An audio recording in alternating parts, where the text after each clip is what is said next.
Hi hello guys. So நான் நியூரோட first video இன்றைக்கி என்னென்னு பார்க்குறீங்களா, நான் லாஸ்ட் வீக் வரப்போ ட்ரெயினில் எனக்கு நல்ல ஒரு ஷீட் கொடுத்தாங்க. அது எதுக்கு கொடுத்தாங்கன்னா, இந்த ட்ரெயின் நான் ரெகுலராக யூஸ் பண்ணுற ட்ரெயின் வந்து கேன்சல்.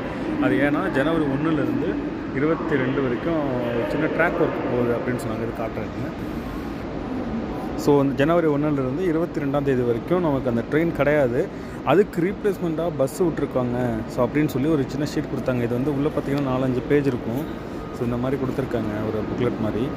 ஸோ இதை மீன் பண்ணி ஸ்டேஷனில் வந்து லேபிள் மாதிரி போட்டிருக்காங்க. நான் போக வேண்டிய பஸ் பார்த்திங்கன்னா பஸ் S7E பஸ் RE70. ஆக்சுவலாக RE70 தான் ட்ரெயின் நம்பரு. ஸோ அதை ரீப்ளேஸ்மெண்ட் போட்டிருக்காங்க. நான் பஸ் நிற்கி தான் பார்ப்பேன். நம்ம அந்த வழியை ஃபாலோ பண்ணி போய்கிட்டு இருக்கோம். ஸோ இந்த லேபிள் லாஸ்ட் வரைக்கும் போட்டிருக்காங்க, இந்த பஸ் எங்கே இருக்கும் அப்படின்றது. ஸோ இந்த லேபிள் இதோடு திரும்புது. ஸோ திரும்பி உள்ளே இதில் போட்ட மாதிரியே பஸ் அங்கே நிற்கிது. ஸோ அந்த பஸ்ஸில் தான் நான் போக வேண்டியிருக்கும்.